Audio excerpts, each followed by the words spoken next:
আছে তাদের যে বক্তব্য আছে সেগুলো আমরা শুনবো, এর পরিপ্রেক্ষিতে আমরা পরবর্তী কার্যক্রম গ্রহণ করব। এবং আপনারা বলেছেন যে অনেকেই যারা আহত হয়েছে এবং চিকিৎসা নিয়েছে, এই তথ্যটাও কিন্তু আমি সিভিল সার্জন মহোদয়ের কাছ থেকে সংগ্রহ করেছি এবং তাদের আমরা দ্রুত আরোগ্য লাভ করুক সেই দোয়া করছি। একই সঙ্গে তাদেরকে যদি কোনো সহায়তা, বিশেষ করে সরকারিভাবে যদি কোনো সহায়তা দেওয়া হয়, সেটা আপনাদের সবার কাছ থেকে তথ্য নিব এবং আমাদের কাছে কিন্তু বিশেষ করে হাসপাতালে যে তথ্যগুলো আছে সেই আমরা ডকুমেন্টসগুলো নিব, সেই ডকুমেন্টস দিয়ে তাদেরকে সহায়তা করা হবে। এবং আরেকটা বিষয় আমাদের বাজার মনিটরিং কমিটি আছে এবং অন্যান্য যদি সদস্য প্রয়োজন হয় আমরা সদস্য সম্পৃক্ত করে আমরা বাজারগুলো মনিটরিং করব। একই সঙ্গে যে যেহেতু এখন একটা আমাদের যে অন্তর্বর্তীকালীন সরকারের প্রধান যে নির্দেশনাগুলো দিচ্ছে, সেই নির্দেশনার আলোকে আমরা সবাই একসঙ্গে কাজ করব এবং আপনারা আমাদের যে যারা ছাত্ররা যারা আন্দোলন করেছেন, বৈষম্য বিরোধী ছাত্র এবং জনতা যারা আন্দোলন করেছেন, তাদের সাথেও কিন্তু আমি বিভিন্ন টিমে বসেছি। তো আমাদের একজন এখানে সম্মানিত সদস্য বলেছিলেন যে আমাদের এই সভায় যদি তাদেরকে ইনক্লুড করলে ভালো হতো। এই কথাটা আমার মাথায় এসেছিল, আমিও চিন্তা করেছি এবং তাদের সবার সাথে কিন্তু আমি আলাদা আলাদা করে 5-6টি গ্রুপের সাথে আমি বসেছি। তো বসার পরে যে বিষয়টি আমার মাথায় এসেছে এবং তাদের কথার মাধ্যমে উঠে এসেছে সেটি হয়েছে যে তারা আসলে কোনো এখানে কেউ বলতে পারছে না যে কে কমিটিতে আছে, এটা নিয়ে তাদের মধ্যে একটা ঝামেলা আছে। সেই কথা বলেছেন সেটা সীমান্তে বারাহাটের ব্যাপারে। আমাদের মৌলভীবাজারের ভিতরে বারাহাট কোনটাই এখনো ফাংশনাল নেই অথবা এখন চালু হয়নি। যখন চালু হবে তখন আমরা এটার জন্য প্রয়োজনীয় ব্যবস্থা করব। এই ব্যাপারে জেলা প্রশাসন থেকে এটার সমন্বয় করা হয় এবং যেহেতু এটা বারাহাটটা বর্ডারে অবস্থিত সেজন্য আমরা এটাকে লোকার্পণ করি। জনপ্রতিনিধি যারা আছেন, গণ্যমান্য ব্যক্তিবর্গ যারা আছেন, সকলের সহযোগিতা প্রয়োজন। আপনারা যদি কখনো কোনো কিছু মনে করেন যে সীমান্তবর্তী এলাকায় কোনো সমস্যা হচ্ছে, তাহলে অবশ্যই আমাদের কনসার্ন বিওপি অথবা কাউকে না পেলে আমাকে জানাতে পারেন, যাতে আমরা প্রয়োজনীয় ব্যবস্থা গ্রহণ করতে পারি। এগুলো ছিল সীমান্তবর্তী এলাকার সংক্রান্ত কিছু তথ্য। এছাড়া আমরা অনেকদিন আমরা এখানে আইন শৃঙ্খলা মিটিংয়ে আমরা নিয়মিত এখানে অংশগ্রহণ করি। আপনারা সকলেই অবগত আছেন বর্ডার বাংলাদেশ সীমান্ত রক্ষার কাজ করেন। অ্যাট দ্য সেম টাইম সীমান্ত রক্ষার পাশাপাশি আমরা আইন শৃঙ্খলার অংশ, সেই জন্য আমরা আইন শৃঙ্খলার যেসব এজেন্সি আছে তাদের সঙ্গে আমরা আইন শৃঙ্খলার কাজ করে থাকি। তবে প্রধানত আমাদের কাজ হচ্ছে সীমান্ত রক্ষা করা। এই সীমান্ত সংক্রান্ত আপনারা অনেক কিছু বলেছেন, এর ভিতরে সীমান্ত সংক্রান্ত যেগুলো কথা আছে জাস্ট সেগুলোর একটু রিপ্লাই আমি দিতে চাচ্ছি।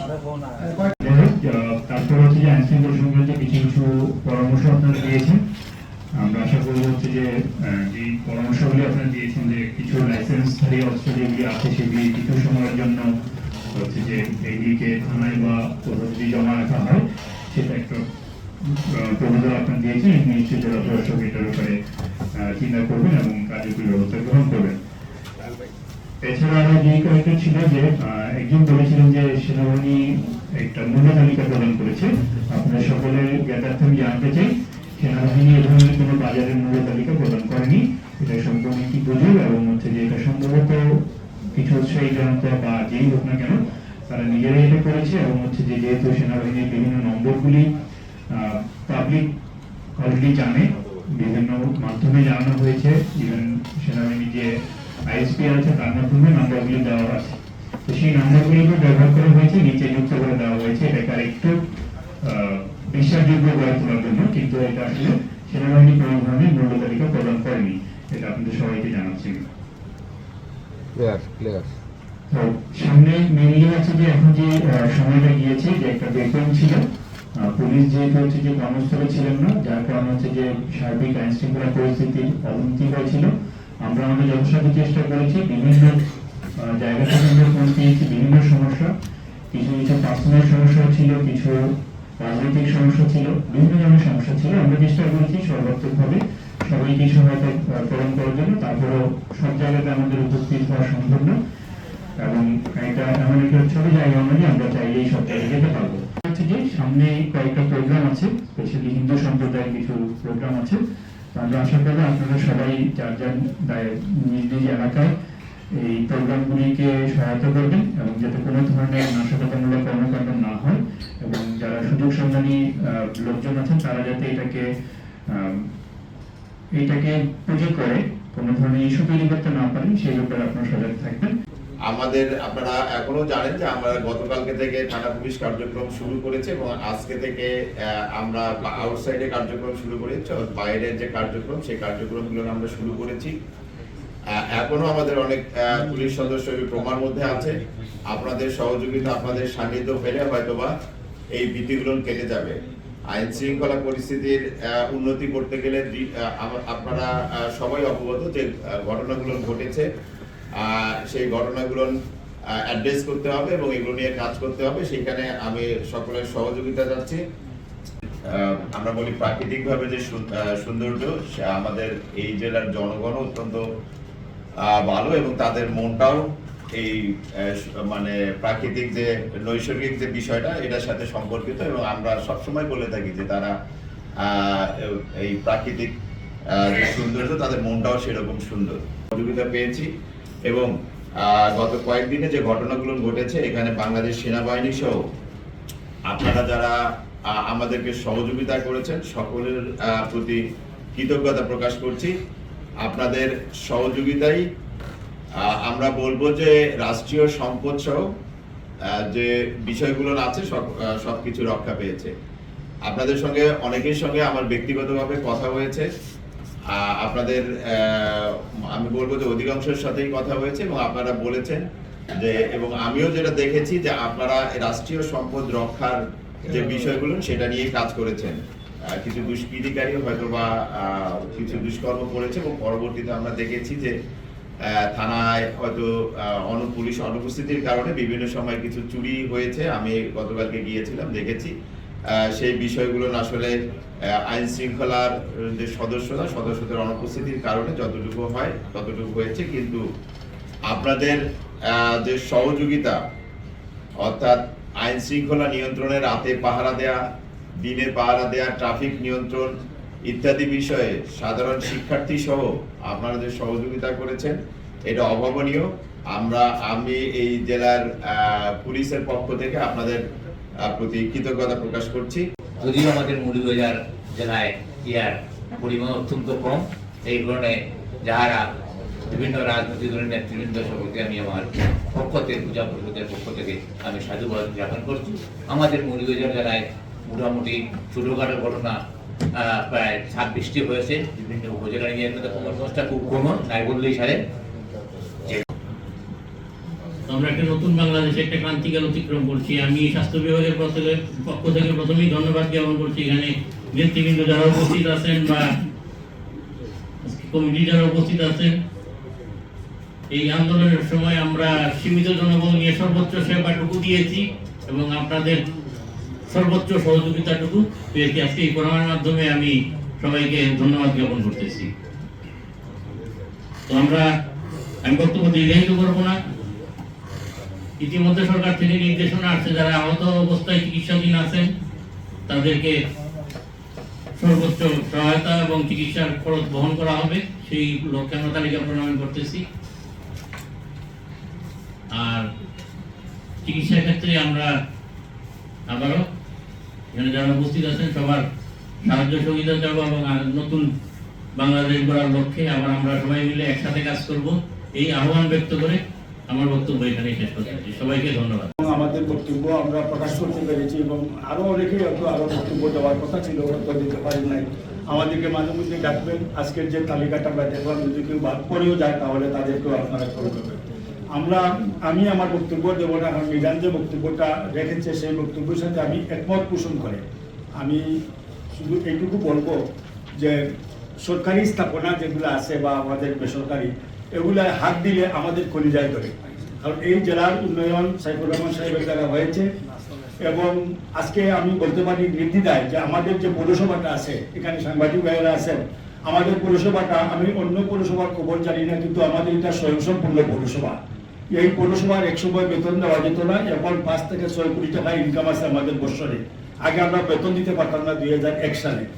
আমাদের এখানে সার্ফেস ওয়াটার ট্রিটমেন্ট প্লান্ট বিদেশে উন্নত দেশে যে পানি সরবরাহ করা হয় মৌলভীবাজার শহরে সেই পানি সরবরাহ করা হচ্ছে। আজকে দেখেন আপনারা রাস্তায় নদী নালায় মানুষের ডাম্পিং স্টেশন বানাচ্ছে, ময়লা ফেলানোর জায়গা নাই। আমাদের এখানে প্রায় 10 বিঘা জমি আমাদের একটা নির্দিষ্ট জায়গায় এখানে ডাম্পিং হচ্ছে এবং এই ময়লা দিয়ে সার হচ্ছে, আরো অনেক কিছুই হবে। রাস্তাঘাট, আমাদের আয় ইনকাম সব কিছু আছে।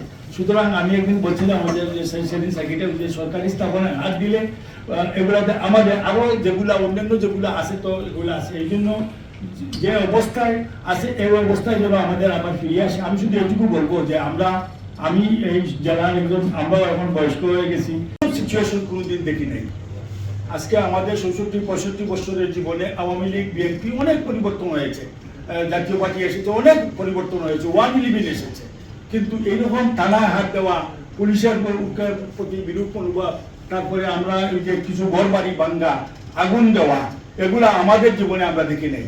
আমাদেরকে অনেক সময় আমরা বলতাম যে ছোট্ট একটা শহর, তিনটা, একটা শামস্তফা রোড, একটা সাইফুর রহমান রোড আর একটা মুস্তফা আলী রোড, এই 3 শহরে আমি বিভিন্ন জায়গায় বলতাম আমাদের এই 3 শহরে 3টা রাস্তায় আমাদের মৌলভীবাজার। এখানে একে অন্যের সাথে আমাদের সম্পর্ক অত্যন্ত হৃদ্যতাপূর্ণ ছিল, কিন্তু এই ঘটনাগুলা কেন ঘটলো এগুলো আমরা পরে দেখা যাবে। কিন্তু এখন সমস্যা হচ্ছে যে দুর্বৃত্ত যারা, যাদের কোনো পরিচয় নাই, এরা বেরিয়ে পড়েছে। এদেরকে দমাতে হবে, আর এদেরকে দমাতে গেলেই আমাদের পুলিশের প্রয়োজন। সুতরাং পুলিশকে আমরা সাহায্য, আমরা বলেছি, আমরাও সাহায্য, আমরা যারা এখানে উপস্থিত আছি পুলিশকে সাহায্য করার জন্য আমরা সবাই যথেষ্ট ইনশাআল্লাহ।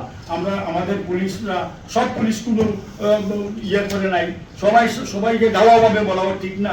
এর মধ্যে ভালো মানুষ আছে, আমরা যারা মেয়র ছিলাম আমাদের মধ্যে অনেক ভালো মানুষ ছিল, অনেক ভালো মানুষও ছিল, সব জায়গায় এগুলো আছে। অভিহিত করতে পারে শুরু থেকে। যখন প্রথম 5 তারিখ যখন ইয়ে লাগে, তখন আমার শ্রীমঙ্গল থানার ওসি সাহেব আমাকে টেলিফোন করছেন, ভাই আমাকে বাঁচান। সত্যটা এইরকম। আমি আসার পরে প্রথম আমি এটা চড়াইয়া দিয়েছি, এরপরে আমি চলে গেছি। যাওয়ার পরে আবার বলছে, আবার অ্যাটাক করছে। তখন সন্ধ্যার পরে, তখন আমার সামনে ইয়েতে আমাদের সেনাবাহিনী উনি ছিলেন, উনি আমাকে চিনেন না। তো তখন আমি যাই, তোমরা পাশে দাঁড়াইয়া রক্ষা করার জন্য কে কে করছে আমি জানি এবং আমি দেখছি। উনি শেষ পর্যন্ত বলছেন যে আপনার যান বা খেয়ে চলে যান, আমি আছি এখন, এই কথা উনি বলছেন। আমি তখন তার ইয়েতে পাশে চলে গেছি। যাওয়ার পরে আবার ওসি সাহেব টেলিফোন দিয়ে সেনাবাহিনীতে চলে গেছি। আবার আমি আসি আমি মাইক পাচ্ছি যে আপনারা রক্ষা করেন, আছেন থানাটা করতে, এবং আমার নম্বর দেওয়া শুরু করছি। যেহেতু কেউ কোনো অসুবিধা করে আমার নম্বর দেন। এর মধ্যে আমাদের টিউনো সাহেব টেলিফোন করছে, ওর মধ্যে আমার গাড়ি 2টা তো কি করবো। আমি বলছি আমার বাসায় পাঠাই দেন। আন্দোলন সংগ্রাম দীর্ঘ সময় হচ্ছে প্রেসিডেন্টের বিরুদ্ধে, স্বৈর শাসনের বিরুদ্ধে। সর্বোপরি আমরা দেখেছি বৈষম্য বিরোধী আন্দোলন, দেশের ছাত্র সভা এবং ছাত্ররা আন্দোলন করে একটা জগদ্দল পাথরের মতো এটা অবৈধ সরকারকে বাংলাদেশ থেকে উদ্ধার করেছে। আমি প্রথমত ওই ছাত্র জনতার আন্দোলনে নিহত হয়েছেন আমাদের ভাই বোন, তাদের মাগফিরাত কামনা করি। ছাত্রদের সহযোগিতা যদি আমাদের থাকে সেটা আর একটু সহায়ক হবে। যদি ফিল করেন তো তাদেরকে আগামীতে আইন শৃঙ্খলা প্রতিনিধির মিটিংয়ে তাদের প্রতিনিধি রাখা যাইতে পারে। পরিশেষে আমি সকলকে আন্তরিক অভিনন্দন এবং মোবারকবাদ জানিয়ে আমার কথা এখানে শেষ করছি। এটা গর্বের সঙ্গে বলেছেন যে সারা বাংলাদেশে নিহত হলে মৌলভীবাজার নিহতের কোনো ঘটনা ঘটেনি, সেটারই বহিঃপ্রকাশ। সেটাকে আমরা অব্যাহত রাখবো। এই দ্বারা অব্যাহত রাখার জন্য 4 তারিখে যারা প্রকাশ্যে দিবালুকে আগ্নেয়াস্ত্র এবং দেশীয় অস্ত্র নিয়ে ভূমিকা রাখেছেন, সেই অস্ত্রগুলো রিকভারি করা এবং যারা এই সমস্ত ভূমিকা রেখেছেন সে ব্যাপারে আপনারা প্রয়োজনীয় উদ্যোগ পদক্ষেপ নেবেন, সেটা আমাদের দাবি। যারা শহীদ হয়েছেন এবং যারা চিকিৎসাগত অবস্থায় আছেন তাদের সুস্থতা কামনা করি। মৌলভীবাজার পৌরসভার একটি সুনামজনক পৌরসভা, আপনারা জানেন বাংলাদেশের ভিতরে। এই পৌরসভাকে রক্ষা করতে গিয়ে আমি শুধু একমাত্র কাউন্সিলর হিসাবে, সরকার বিরোধী কাউন্সিলর হিসেবে, বিএনপির কাউন্সিলর হিসেবে ছিলাম। আজ পর্যন্ত সেই সময় আমি সামনে দাঁড়িয়ে পৌরসভাকে রক্ষা করার জন্য আমার যতটুকু প্রয়োজন ছিল সেই দিন থেকে আজকে পর্যন্ত আমি পৌরসভাকে নিয়ে দাঁড়িয়ে আছি। আজ পর্যন্ত আমি পৌরসভায় কোনো মেয়র এবং কাউন্সিলররা কেউ পৌরসভা আসতে পারে না। আমাদের তেলেগুর ওয়ান যিনি ছিলেন উনি আরো 2 মাস পূর্বে নিজের স্থায়ীভাবে চলে গেছেন।